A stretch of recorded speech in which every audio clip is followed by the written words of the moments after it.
আল্লাহ রাব্বুল আলামিন ইব্রাহিম আলাইহিস সালামকে একাই একজন উম্মাহ বলেছেন, কিন্তু আমরা নবী মুহাম্মদ সাল্লাল্লাহু আলাইহি ওয়াসাল্লামের উম্মাহ। আমাদের ক্ষেত্রে উম্মার ডেফিনেশনটা কি আসলে? আমাদের ক্ষেত্রে কি উম্মাহ বলতে একজন ব্যক্তিকে বোঝায় না একটা জাতিকে বোঝায়? আল্লাহ পাক কিন্তু কোরআনে বলেছেন, ইন্না ইব্রাহিম কানা উম্মাতান ওয়াহিদা। ইব্রাহিম আলাইহিস সালাম একাই একটা উম্মাহ ছিলেন।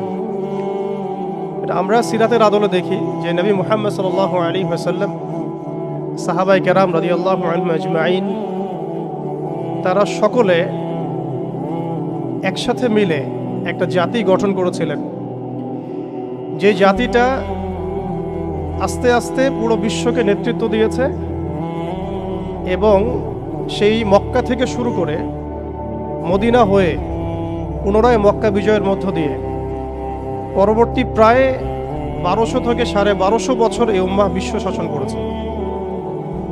আমাদের উম্মার ডেফিনেশনটা ব্যক্তিকেন্দ্রিক নয়। আমাদের আখেরি নবী মুহাম্মদ সাল্লাল্লাহু আলাইহি ওয়াসাল্লামের উম্মার ডেফিনেশনটা অনেক ব্যাপক। উম্মাহ বলতে তো আমাদের পুরো মুসলিম উম্মাহকে বোঝানো হয়। আমরা পুনর্গঠন চাচ্ছি কোন জায়গার? পুরো মুসলিম উম্মার, নাকি শুধু বাংলাদেশের, নাকি বাংলাদেশ সহ ভারতীয় উপমহাদেশের, নাকি মধ্যপ্রাচ্যের, না পুরো বিশ্বের? এখানে উম্মাহ কনসেপ্টটা অনেক অনেক ডিপ, অনেক ব্যাপক, অনেক গভীর। আর সত্যি কথা বলতে পুরো উম্মার ইসলাহ, পুরো উম্মার সংশোধন এখন ব্যক্তির উপর এককভাবে ফলাফলযোগ্য নয়। এটা পুরো উম্মা কেন্দ্রিক যেহেতু ফিকির, অতএব উম্মার প্রত্যেকটা জায়গার মানুষদেরকেই এই ফিকিরটা করতে হবে। আমরা যে দৃষ্টিকোণ থেকে কথাটা বলছি সেটা হচ্ছে আমাদের অঞ্চলে উম্মতে মুহাম্মাদির পুনর্গঠনটা কিভাবে সম্ভব। আমরা এভাবে যদি কথা বলতে চিন্তা করি যে আমি বা আমরা দায়িত্ব নিয়েছি পুরো বিশ্বের উম্মার হালত পরিবর্তন করার, এটা আমাদের উপরে যোগ্যতার চেয়ে বেশি দাবি হয়ে যাবে। এটা আমাদের পক্ষে সম্ভব না। পুরো বিশ্বের উম্মার ইসলাহ, সংশোধন, পুনরুদ্ধার, পুনর্গঠন, এটা আমাদের পক্ষে মনে হয় না সম্ভব। আমাদের পক্ষে কতটুকু সম্ভব? আমরা উম্মার যে অংশ বিলং করি সেই অংশে উম্মার পুনর্গঠন কিভাবে সম্ভব? উম্মা অনেক ব্যাপক একটা শব্দ, অনেক গভীর একটা শব্দ। উম্মার মধ্যে দুটো ভাগ আছে, একটা হচ্ছে উম্মাহ তো দাওয়া এবং উম্মাহ ইজাবা। দাওয়া অর্থাৎ নবী সাল্লাল্লাহু আলাইহি ওয়াসাল্লাম সবাইকে দাওয়াত দিয়েছেন।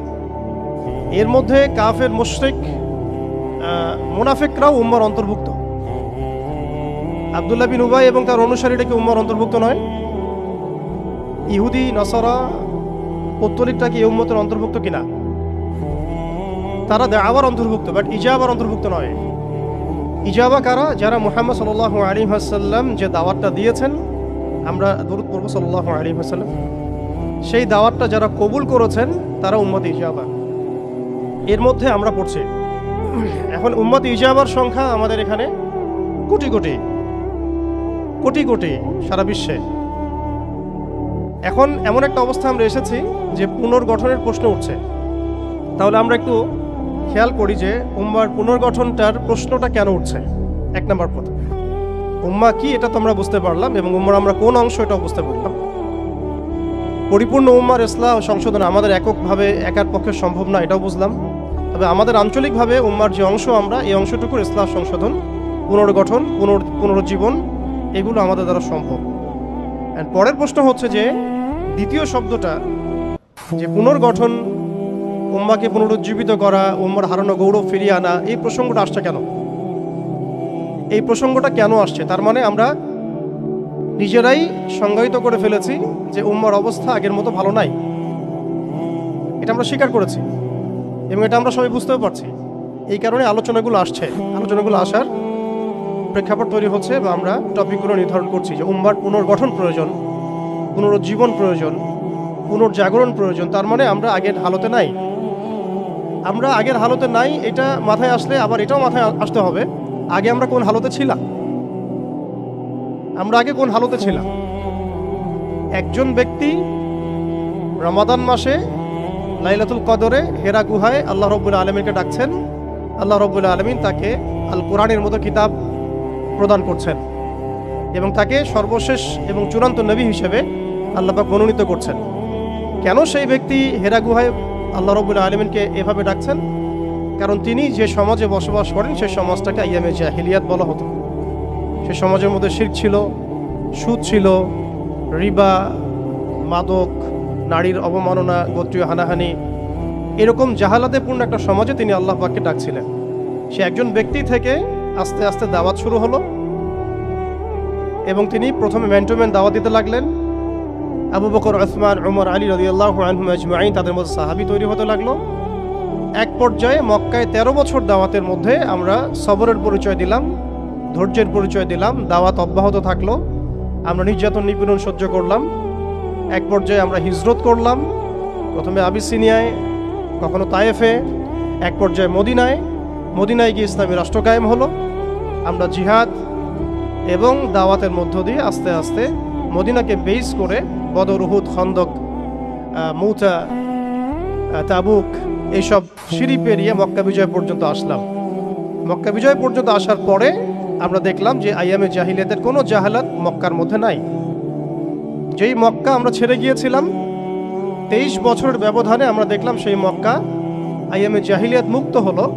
শুধু তাই নয়, সেখানে কোনো শিরক থাকলো না, কোনো রিবা থাকলো না, কোনো মাদক থাকলো না, কোনো নারীর অবমাননা থাকলো না, গোত্রীয় হানাহানি থাকলো না। যেখানে আমরা ছিলাম মুস্তাদআফিন, দুর্বল, আমরা ছিলাম মক্কা থেকে বিতাড়িত, আমরা ছিলাম সংখ্যালঘু, সেখান থেকে আলহামদুলিল্লাহ মাত্র 23 বছরের ব্যবধানে আমরা পুরো জাজিরাতুল আরবকে শাসন করলাম। এবং সেই বেইজের উপর দাঁড়িয়ে আবু বকর, ওমর, ওসমান, আলী রাদিয়াল্লাহু আনহুম আজমাইন তারা আরও প্রায় 30 বছর খেলাফা বাস্তবায়ন করলেন। এমনকি তাদের বেইজের উপর দাঁড়িয়ে উমাইয়ারা শাসন করলো প্রায় 90 থেকে 95 বছর, আব্বাসীয়রা প্রায় 500 বছরের মতো। এরপরে আসলো তুর্কিরা, মাঝখানে ফাতেমিরা, আপনারা জানেন মামলুকরাও শাসন করেছে, সেলজুকরাও করেছে, অটোম্যানরাও করেছে। তো আমরা বুঝতে পারছি যে উম্মাহ এই হালতে ছিল না এখন যে হালতে আছে। এই ছোট্ট কথা থেকে আমরা বুঝতে পারলাম যে উম্মাহ একসময় বিজয়ী ছিল সব দিক থেকে, শুধু ব্যক্তিগতভাবে নয়, আধ্যাত্মিকভাবে নয়, শুধুমাত্র তাসকিয়াগত দিক থেকে নয়, শুধুমাত্র সামাজিকভাবে নয়, বরং রাজনৈতিকভাবেও। অর্থাৎ উম্মার পুনর্গঠন, পুনর্জীবন, এই যে কথাগুলো আসে, এগুলো বেসিক্যালি আমরা রাজনৈতিক টার্মিনোলজি থেকে ডিল করছি আর কি। আমাদের উম্মার অবস্থা সবসময় এই বিশ্বকে নেতৃত্ব প্রদানকারী অবস্থায় ছিল, যেখান থেকে আমরা এখন সরে আসছি বলে আমাদেরকে এই টপিক নির্ধারণ করতে হচ্ছে যে কিভাবে আমরা এর পুনর্গঠন করব, পুনরুজ্জীবন করব। এতটুকু আমাদের কাছে ক্লিয়ার যে আমরা এক সময় বিশ্বকে শাসন করেছি, বিশ্বকে নেতৃত্ব দিয়েছি। ব্যক্তি জীবন থেকে শুরু করে রাজনৈতিক জীবন পর্যন্ত আমরা আল্লাহ রাব্বুল আলামিন এবং তার রাসূলের প্রত্যেকটা বিধান মেনে চলেছিলাম বা মানার চেষ্টা করেছিলাম। আল্লাহ পাক আমাদেরকে সম্মানিত করেছিলেন। পৃথিবীর কোনো পরাশক্তি আমাদের সামনে টিকতে পারত না। পৃথিবীর কোনো পরাশক্তি আমাদের সামনে টিকতে পারে নাই, না রোমানরা, না পার্সিয়ানরা, না এদিকের মাজুসিরা, আর না এই সাবকন্টিনেন্টের পৌত্তলিকরা। কেউই আমাদের সামনে দাঁড়াতে পারে নাই। তার মানে আমরা কয়েকটা দিক থেকে উম্মার বিজয়ে এই সময়টা পেরিয়ে এসেছি। একটা হচ্ছে আধ্যাত্মিক দিক। উম্মাহ এক সময় আধ্যাত্মিকভাবে এমন আলোকিত ছিল যে তাদের ঈমানের সামনে কোনো কুফর টিকতে পারত না। তারা পারিবারিকভাবে আলোকিত ছিল, তারা জ্ঞানতাত্ত্বিকভাবে আলোকিত ছিল, তারা তাসাউফের দিক থেকে আলোকিত ছিল, তারা অর্থনৈতিক দিক থেকে অনেক শক্তিশালী ছিল, সামরিক দিক থেকে তারা অনেক শক্তিশালী ছিল। জামাবদ্ধভাবে আমরা থাকতাম, কোনো বিভক্তি ছিল না। আমাদের মধ্যে আসসামু ওয়া তাআ ছিল, আমাদের মধ্যে আমির, মামুর, বায়াত এবং ইতাআত ছিল। আমাদের মধ্যে রাষ্ট্র ব্যবস্থা ছিল, খিলাফা স্টেট ছিল, শরিয়া আইন ছিল এবং শরিয়া বা ইমারা রাষ্ট্র ব্যবস্থা ছিল। এবং আস্তে আস্তে আমরা এই বেইজের উপর দাঁড়িয়ে পর্যন্ত জয় করেছিলাম। শুধু তাই নয়, আমরা বলতে পারি যে সিন্ধু, এদিকে সিন্ধু, ওইদিকের আফ্রিকা, আফ্রিকা থেকে সিন্ধু পর্যন্ত, ওইদিকের পশ্চিমা সভ্যতা থেকে চায়না পর্যন্ত বলা যায় পৃথিবীর 4 ভাগের 3 ভাগ আমাদের দখলে ছিল। এই ছিল উম্মার অবস্থা। আমি বলেছিলাম টপিকটা অনেক গভীর, অনেক সময় সাপেক্ষ। আমি খুব অল্প কথায় বলার চেষ্টা করছি। উম্মার পুনর্জাগরণ কথাটা বলতে আমরা শুধু আধ্যাত্মিক পুনর্জাগরণ বুঝি না। আধ্যাত্মিক পুনর্জাগরণ আমাদের অনেকের অনেক ভালো অবস্থা এখনো আছে, আলহামদুলিল্লাহ। আমাদের প্রচুর মসজিদ আছে, প্রচুর মাদ্রাসা আছে, প্রচুর তোল্লাব আছেন, প্রচুর ওলামায়ে কেরাম আছেন। আমাদের বুদ্ধিজীবীর অভাব নাই, সামরিক বাহিনীর অভাব নাই, কিন্তু আমাদের ইসলামিক স্টেটেরও অভাব নাই। নামকা বাস্তে যদিও অনেক কিছুই, জনসংখ্যাও প্রচুর, সম্পদও প্রচুর, খনিজ সম্পদও প্রচুর। আমাদের মা বোনদের, পর্দানসীন মা বোনদের অভাব নাই। তাহলে আমরা কোন জায়গা থেকে পুনর্জাগরণের কথাটা বলছি? আসলে আমরা পুনর্জাগরণের কথাটা বলছি সামগ্রিক অর্থে, স্পেশালি রাজনৈতিক অর্থে, সামগ্রিকভাবে কিন্তু স্পেশালি রাজনৈতিকভাবে। এখন আসেন যে কিভাবে সম্ভব এই হারানো ঐতিহ্য গৌরব ফিরিয়ে আনা, এটাই মূল কথা। আসলে আমাদের মানে অনেক আলোচনা, কিন্তু মূল কথা কিন্তু অল্প হবে। মানে আসলে কিভাবে পসিবল সেই জায়গা থেকে ফিরিয়ে আসে। এখন আচ্ছা, এখন এতক্ষণ তো বললাম আমরা কোথায় ছিলাম, এখন ওই জায়গা থেকে আমরা কোথায় আসছি এটা একটু বলি, তারপরে বুঝবো ইনশাআল্লাহ ওই জায়গা থেকে আমরা কোথায় আসছি। আসলে এখন আমি একটু আগে বললাম যে আমাদের প্রচুর মসজিদ আছে, মাদ্রাসা আছে, সব কিছু আছে, এটা সত্য। ইসলামের স্বর্ণযুগে যতগুলো ইউনিভার্সিটি ছিল না, আমাদের ঢাকা শহরে গাজীপুরে তার চেয়ে বেশি ইউনিভার্সিটি আছে। ইসলামের স্বর্ণযুগে আমাদের জনসংখ্যা যত ছিল না, আমাদের এখন জনসংখ্যা তার চেয়ে অনেক বেশি। আমাদের মিডিয়া, প্রযুক্তি, আমাদের অস্ত্রশস্ত্র, আমাদের রাষ্ট্র, সব কিছু অনেক বেশি। কিন্তু কোন জায়গা থেকে পিছিয়ে আসছি, আমরা কোন জায়গায় আছি, এটা ডিল করতে হবে। এবং ডিলিংসটা এক্সটার্নাল অবজারভেশন দিয়ে করলে হবে না, ইন্টারনাল অবজারভেশন দিয়ে করতে হবে। খিদির আলাইহিস সালামের মতো বাহ্যিকভাবে অনেক কিছু মনে হবে, অনেক ইসলামিক দল আছে, অনেক মুসলিমদের সংখ্যা অনেক, একটু আগে বললাম মসজিদ মাদ্রাসা সব কিছু অনেক বেশি, সবই ঠিক আছে। কিন্তু ইন্টারনালি আমাদের কিছু বিষয় দেখতে হবে। ইন্টারনালি কি নাই আমাদের মধ্যে? এক নাম্বার, ইন্টারনালি সেই রাজনৈতিক বৈশ্বিক ক্ষমতা আমাদের হাতে নাই, প্রথম কথা। এবং এটা আমাদের জন্য লজ্জা।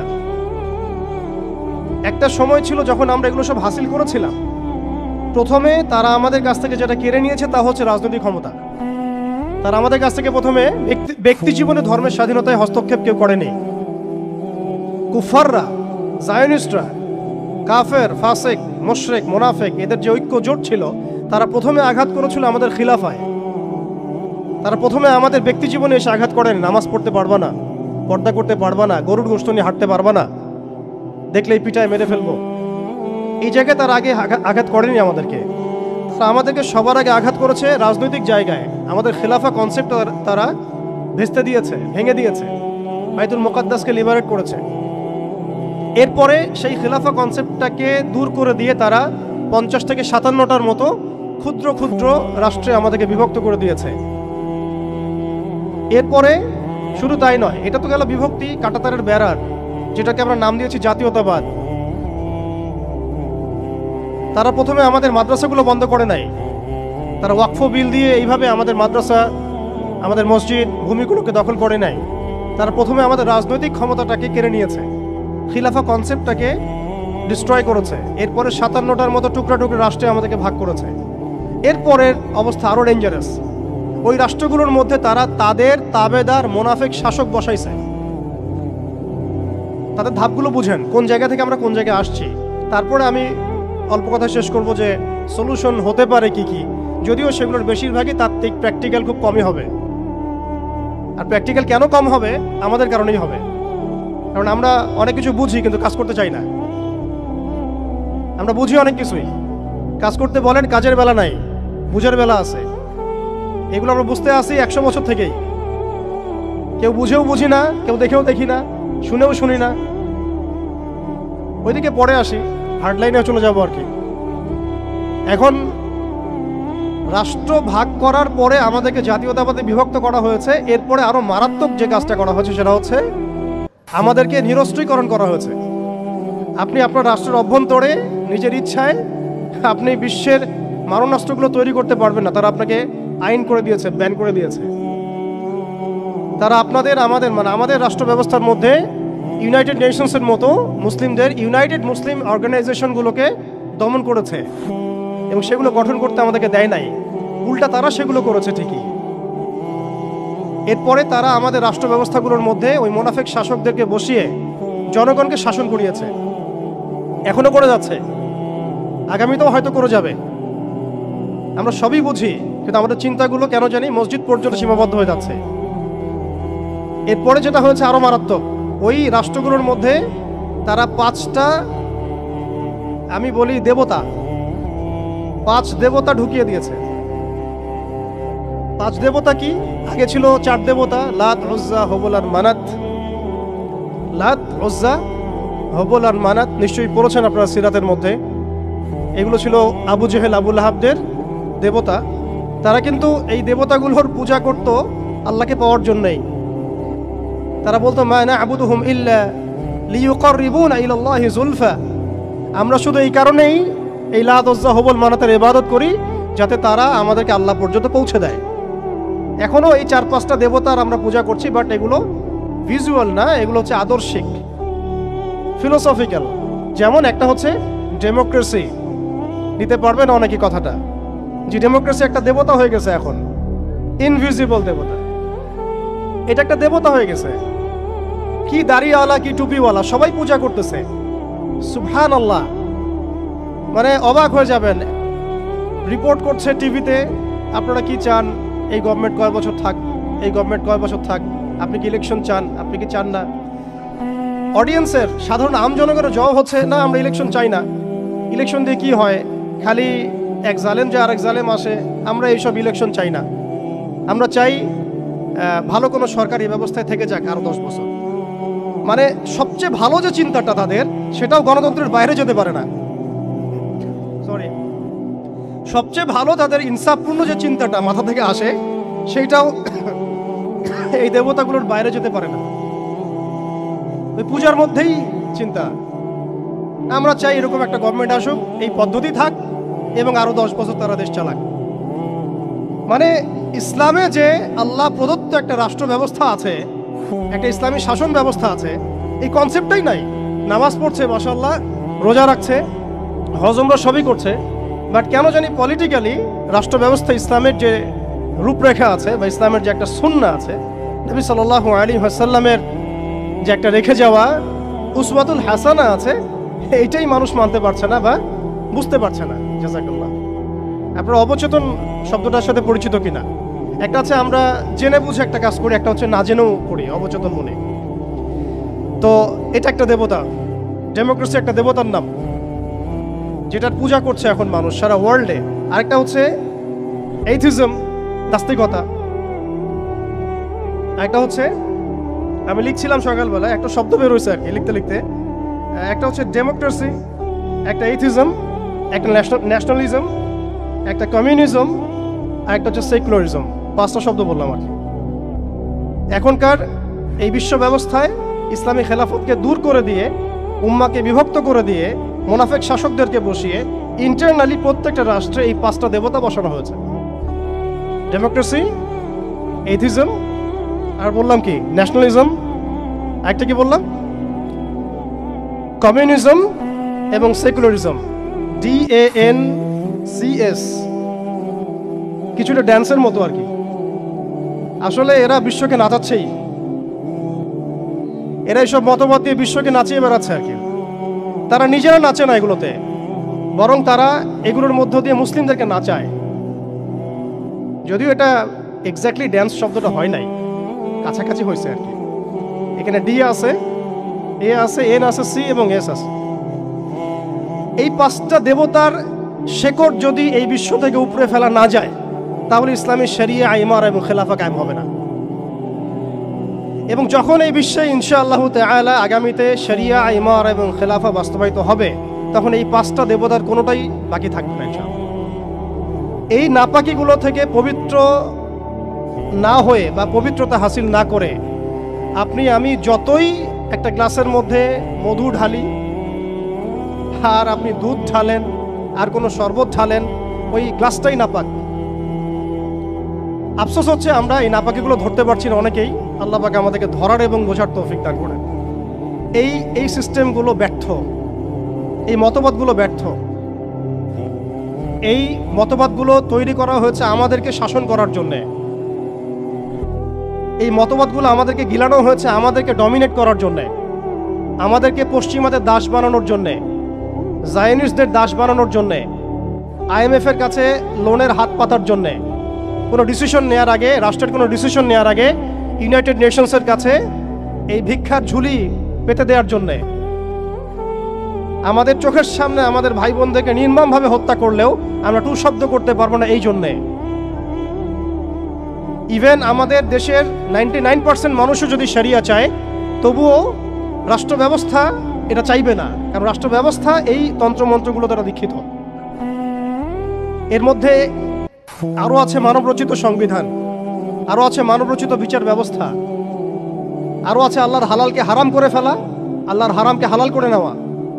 পুরো একটা তাগুতি এবং কুফরি সিস্টেম আমাদেরকে দেওয়া হয়েছে। কোন জায়গা থেকে? খেলাফা অ্যাবলিশ করার পর থেকে।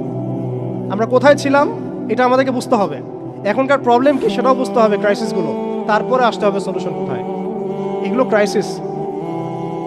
তারপরে ডেমোক্রেসি দিয়ে কি করা হচ্ছে এটা আপনারা অনেকে জানেন, কিন্তু অনেকে আবার বুঝেনও না। এটা দিয়ে আল্লাহর হালালকে হারাম করা যায়, আল্লাহর হারামকে হালাল করা যায়। এটা দিয়ে আল্লাহর জমিনে মানুষের শাসন কায়েম করা যায়।